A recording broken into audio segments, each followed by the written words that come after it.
Welcome to Let's Get Writing. I'm Kathryn Musseau. If you've been following this series, you know it's about authors and publishers and that whole industry. Have you ever wondered how books get written and what's the process for the person who actually sits there and comes up with those creative ideas? Well, we're delving into that, and especially today we're going to delve into a genre I haven't had a chance to look at before, which is fantasy in its many forms. And my guest today is Kate Sparks, all the way from Lewisporte. Kate, welcome. We've got to lift our arms up high over all your beautiful, beautiful books here. And but before we get going, let's just learn a little bit about Kate. All right. I guess the first thing that I have to confess is that I was not born here in Newfoundland. Some of us aren't lucky enough to be born here. I had to marry into it. But I did it, and I got here. Both my kids were born here, and most of my books were written here. Nice. Yeah. So Newfoundland was good to you. It gave you the time you needed to do this. Absolutely. Very inspiring. Yeah. So you're in Lewisporte, and you, obviously from what we see here on the table, you're certainly hard at work writing books. How long ago did this all start for you, Kate? I started drafting Bound, which was my first book, in November 2010 for NaNoWriMo. And it was the first time I ever actually managed to finish a draft of a novel. And then that one was published 2014, and everything else has come since then. You've been busy. I have been, yeah. You mentioned NaNoWriMo, which I'm going to mention it right now if people aren't familiar, because we are in the month of very timely of that, and that's the month of November when writers take on the I guess the idea of writing a book in a month, or a draft of a book in a month. And so any of you out there, if you want to follow that online, there's all kinds of coverage of writers, what they're doing, and so on. And how about yourself? Are you into that this month? Are you working on a draft? I'm trying to be. I'm trying to draft something on top of the other writing that I'm doing right now, which is a bit of a challenge. I'm not great at switching gears between projects, but it's fun, right? It's a good challenge. It is. It is fun, and it is something that really brings people together. Absolutely. Yeah, absolutely. Now we're looking at all these books, and I did mention the fantasy genre. In fact, I had never read a lot of it until I started reading your books, which I found were really wonderful books. So tell us a little bit about this genre. Well, I work in a few different fantasy subgenres, writing as myself, as Kate Sparks. The Bound trilogy is young adult fantasy, so that's what we would call high fantasy. It's set in a totally different world, separate from our own. It's got magic, it's got dragons, it's got merfolk and mysterious disappearances of royalty, and the things that you would find in a grown-up fairy tale, basically. Into Allurian is fantasy romance. It's the only one that I would say is romance, although they tend to involve love stories. That one is another world. It starts out here in Newfoundland, but goes into a world where monsters have just overthrown the humans who were enslaving them. So that's high fantasy. That's completely different worlds, even if somebody from our world stumbles into them. Whereas Tanith Frost writes urban fantasy, which brings the magic and mayhem and whatever else into our world. Interesting. So did you choose to write as Tanith because you wanted to go in a different direction? I did. I knew these stories were going to go in a direction that was for a slightly different audience. It was going to be for an older audience. It was going to be a slightly darker story than what I typically write under my own name, and it was going to be more firmly adult. So let's go back into your first book. Sure. Let's talk a little bit about Bound. That's the young adult or youth? Young adult. Young adult. Tell me a bit more about that market. The young adult market is fantastic because there are a lot of readers out there like me who are not young adults anymore, exactly, but still enjoy that type of story. Who enjoy coming-of-age stories and fantasy books that aren't quite as heavy, maybe, as some that are geared toward adults. They can still be epic and still have massive adventures in them, but there's a bit more humor sometimes. There's trying to think of exactly what the distinction would be. Younger characters, for one thing, and that's what defines the young adult. But in terms of the market, it's wonderful because you can reach the younger readers and you can reach the older readers who enjoy the stories. Well, I'm reading that one right now and absolutely enjoying it. And I think most of the readers of the Bound trilogy have been not quite as young adults. Yeah, for sure. Aren't you sweet? Creative and smooth. So when I read that, and actually I've read this one as well, Into Allurian. Yes. Didn't think that one through very well. How to pronounce the names. Yeah. But I found like your characters, when you mentioned that there's monsters and so on, I mean, their traits that they take on, they become very likable if they're a likable person or monster. I just found that so interesting because I forgot that they were monsters. I just felt like they were people with relationships.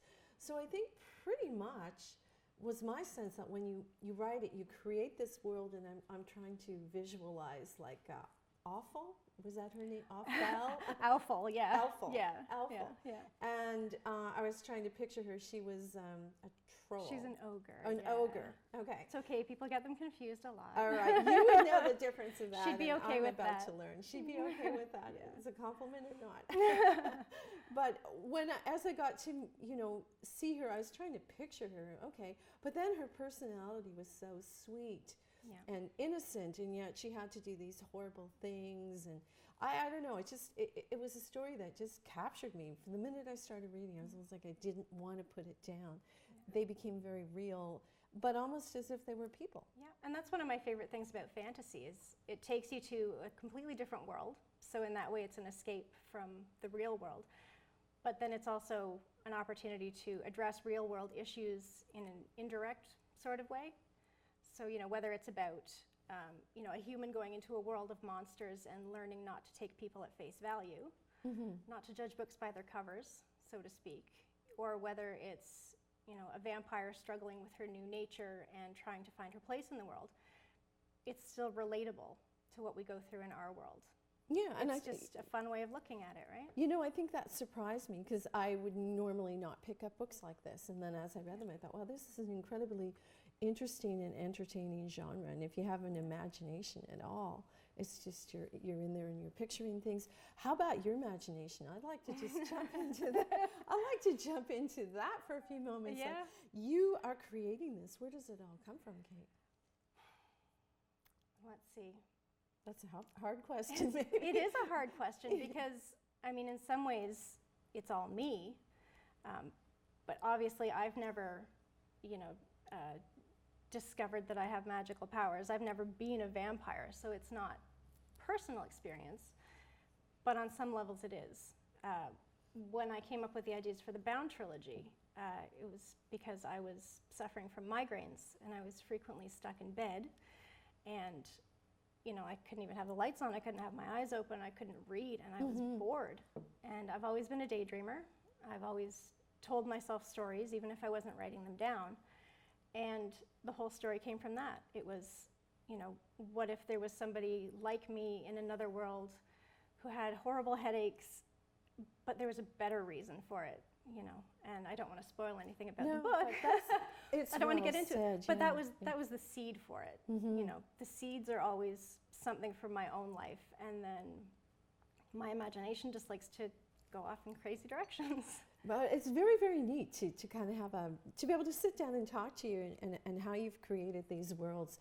You did a trilogy when you were lying in that bed and you came up with that idea. Did you think trilogy? No, not at that time. No. When it started out, it was just me keeping myself entertained and, telling myself a story over and over and revising it and going, oh, but what if this happened and what if that happened? And which is really good experience for when you're actually writing and revising a book. But I didn't have the self-discipline to get any of it written down.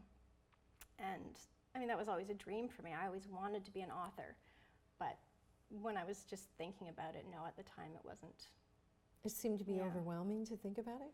Oh, if I had known how big it was going to get, I never would have started. Yeah. And I think maybe that stops a lot of people sometimes Yeah. when they think about, how to write a book. And if you look at any of these books, I mean, there's many pages in them. And are my ideas going to be any good? Who will want to read? And it can stop people before they even get started. Absolutely, and that stopped me for a long time, thinking, well, what if it's not good enough? What if I'm not good enough? And I think I was at a point through my 20s where I was sort of waiting for myself to become a good enough writer so that I could get it right on the first try, which was foolish, because you become a good writer by writing. But I was holding myself back that whole time. And so fear of what you might write might not be accepted, and people might say, oh, this is no good. Yeah. So how did you really get over that? What was the catalyst that made you just say, I'm going to do this? It was National Novel Writing Month, NaNoWriMo, because that was the first time that I actually had to sit down and just write the book. And I wasn't imagining somebody reading over my shoulder. It was just get the 50,000 words out, which wasn't the full draft of the book. But it got me started, and it got me the momentum that I needed to actually get through it. And the first draft was not good. But that was okay, because by that point I had realized that I could revise it, and that it would be edited, and it would become good. So how did you approach that? You have this draft, 50,000 words. Where did you go? Did you begin doing the editing process yourself? I started doing the revision process myself, because of course I was ashamed to show anyone my first draft. That wasn't going to be seen by anyone but me. I spent several years revising it into something I was happy with before I let anybody see it. I found, through my blog, I found some other authors online who were willing to take a look at it for me, and we would trade chapters and trade books back and forth, and give our honest opinions to each other, even if they hurt sometimes. And so that was the rough part of the polishing process. And then it got to the point where I felt like I was ready to hire an actual editor. And I thought it was ready at that point. And I hired the best editor I could find and afford, someone who knew fantasy as a genre better than I did. And I sent it to him, and I cried when I got the edits back. I was happy, and I was overwhelmed by how much work I still had to do. And I was excited because I could see how good it was going to be once it was done. And how did you find your editor? My first editor, it's okay if I say his name. Sure, absolutely. Big plug for Joshua Esso. Yeah. He took care of the Bound trilogy for me, did a fantastic job. I mean, I learned more from him than I would have taking a dozen courses in writing. I was learning through doing. And he was doing a podcast at the time that I was listening to, and I can't think of the name of it, and they're not doing it anymore, so I guess that's not relevant. But that's how I found him, and they were talking about writing. They were talking about the writing process and editing and various ways of getting books out into the world. And through that, I was learning a little bit about self-publishing or independent publishing, and I decided he sounded like the kind of editor that I wanted to work with. I wanted somebody who was going to be very thorough. I didn't just want to proofread. I wanted somebody who was going to dive right into the story and tear it apart and leave it bloody and better than it was before. And it turned out he was the right editor for these books. So I sent him a sample, and I liked what he sent back, and there you went. The rest was history, yeah. Well, there's so many things that you overcame, but really in your head, and this is what often holds us back. Absolutely. And I would say 90% of the issues and stumbling blocks that I've hit with my writing or with turning it into a career they've all been in here, and most of them have been nonsense. So if anyone's listening, absolutely. Turn that off, turn that voice off, and just start doing it. If only it were that easy, right? Well, I mean, if you think of where you started and the first edit that you got back, and how you felt the potential there, and you continued on. It didn't demotivate you. It just was the power is there. I can do this. I can do this. Look what's in front of us here. Yeah. I mean, amazing. You can do it. Now, so we had the first book, and you had your editor. How did it lead to the other two in the trilogy? Well, the story wasn't over. I mean, each story is a complete story. It's a complete chunk of the story, but the larger arc of the story wasn't finished yet. So at the time, I wasn't as good as I am now about plotting things out in advance. I sort of had an idea of where the story was going, but a lot of it I learned through writing. And the books got bigger as they went on because there was more that needed to be wrapped up and more interesting characters to meet, and I just had a blast doing it. I didn't want the story to end. Oh, and you know, I've heard that before. I've felt it myself when there are characters that you just like them so much, they become real. They're like absolutely. friends. They're people that you want to hang out with. For sure. Yeah. Well, so that was, and you have other trilogies as well. Is that or is that your just only the one trilogy? The one trilogy. Yeah. And then this one's a standalone. And then when the urban fantasy that I'm writing under Tanith Frost's name, when that's finished, that'll be 7 books. That'll be 7 books. Yes. So you mentioned outlines and so on. So I have to ask: is that what you do now every time? It is. Yeah. There are still surprises along the way. You know, things will pop up that I absolutely didn't see coming, and sometimes they'll change the entire course of a series.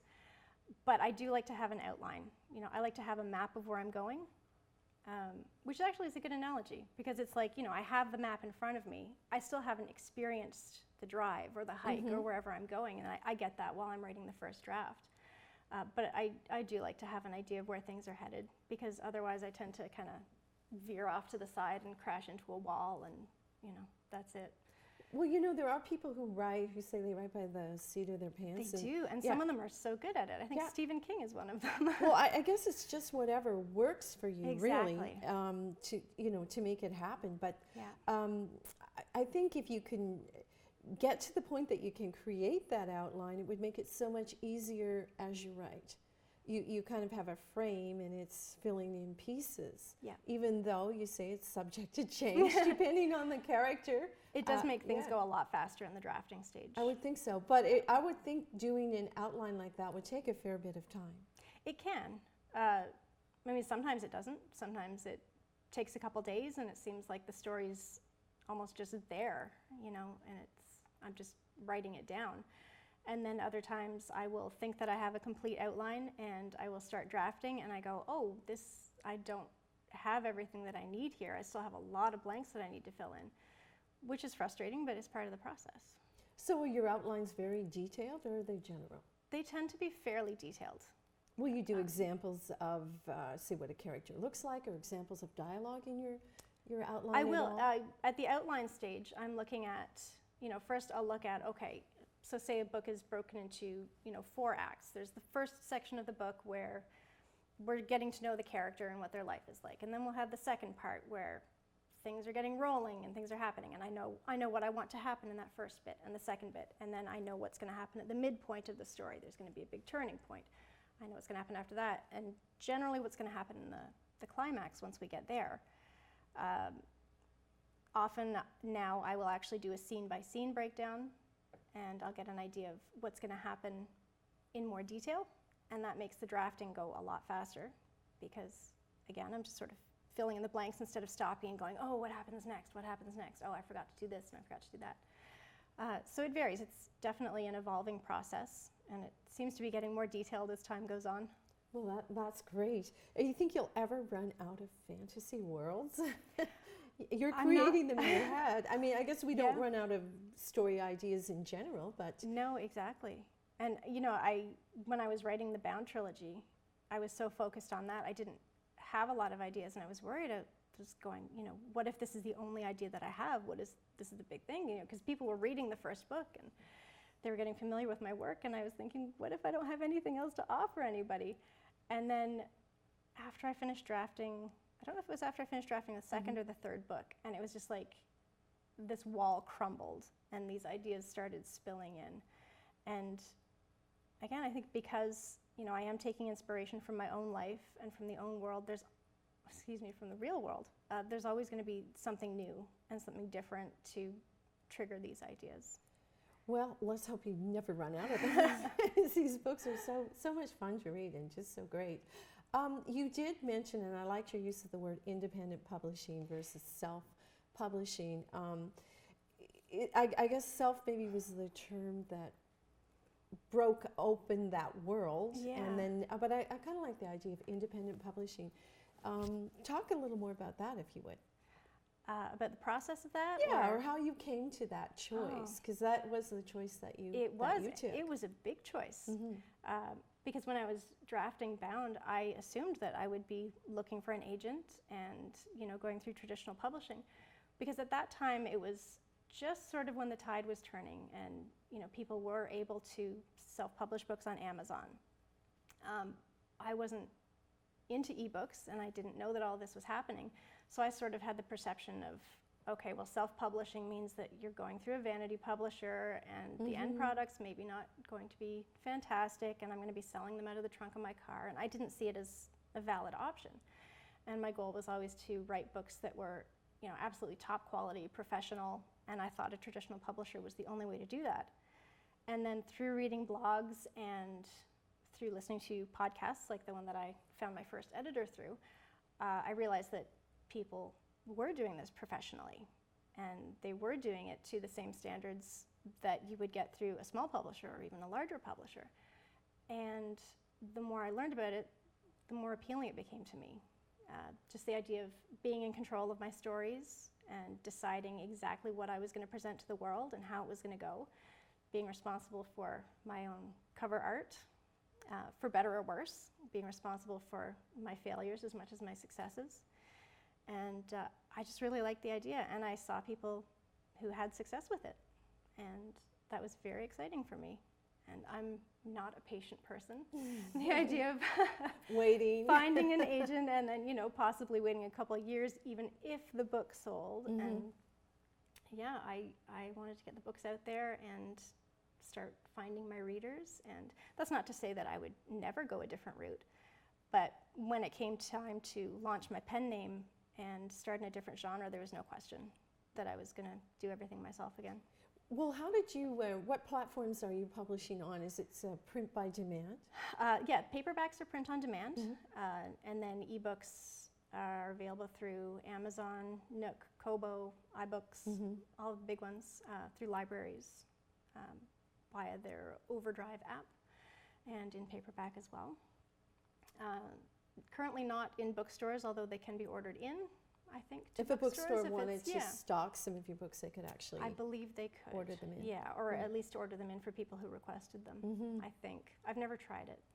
But, I mean, I guess I go online, I see your book, I order it, and the print on demand takes maybe a little longer for the book to arrive, or not at all longer. Generally, I'm trying to think. I mean, it's different for my own books because I'm ordering author copies and I'm ordering 20 copies at a time, which can take a bit of time. But I don't think I've ever noticed a delay if I've ordered somebody else's books that were print on demand. They tend to be very quick about it. Well, I think the market's really responded to that. There are a lot of people doing what you're doing, taking control of their books and doing it that way. And one of the reasons simply is time.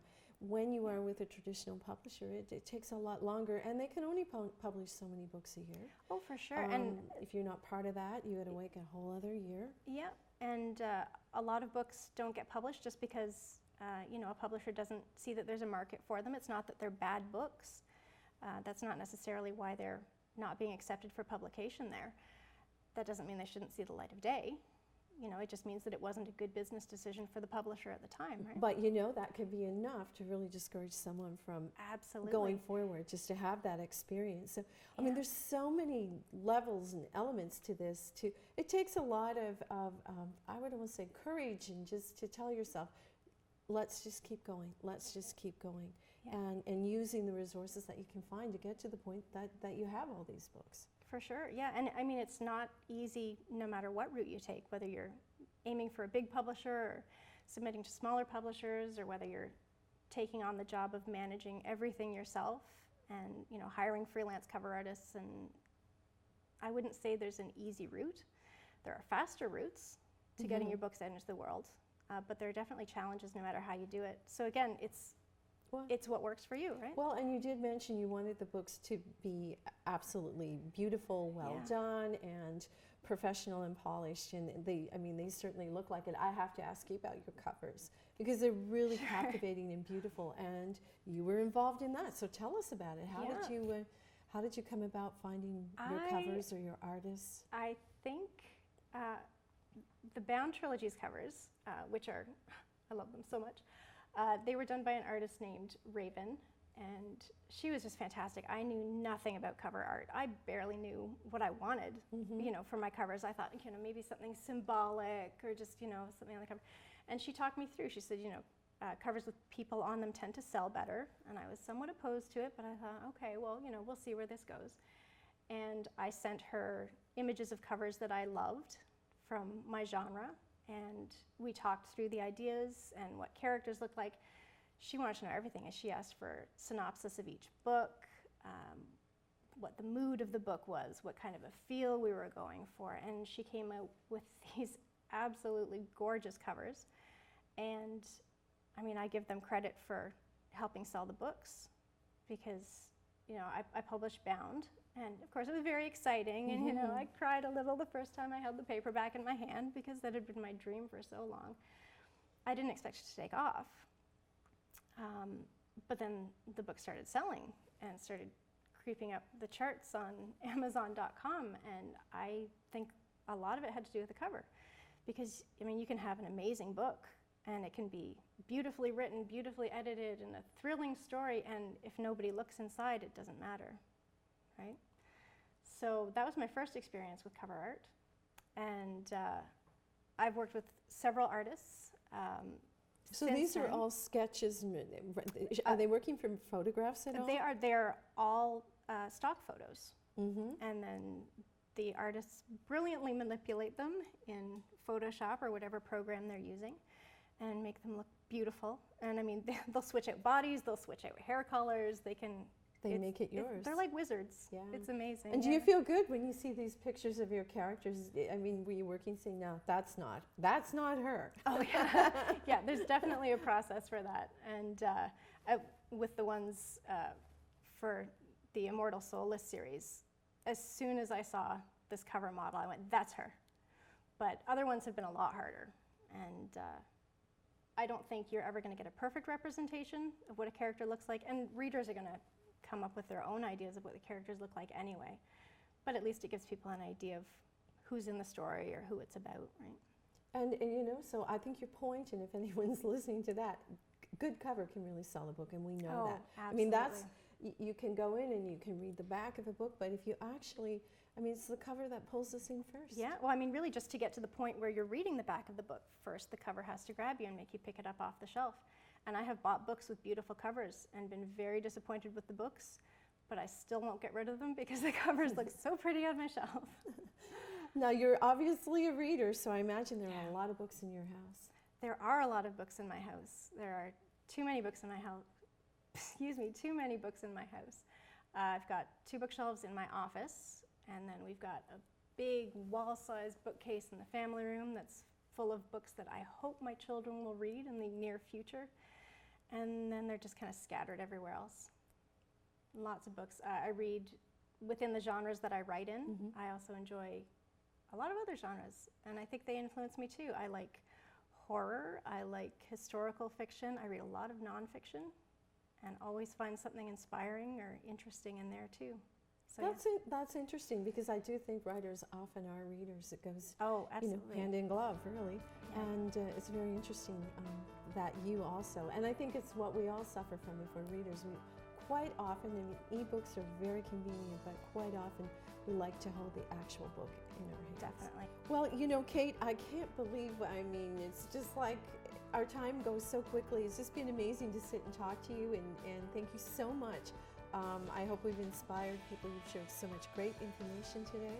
Thank you so much for having me. Yeah, and we'll look for you on Amazon. I think you're one of their top writers in this genre, are you not? In the past, I have been. All right, well, we'll keep you there. All right. Kate, thanks so much, Kate. Really appreciate it.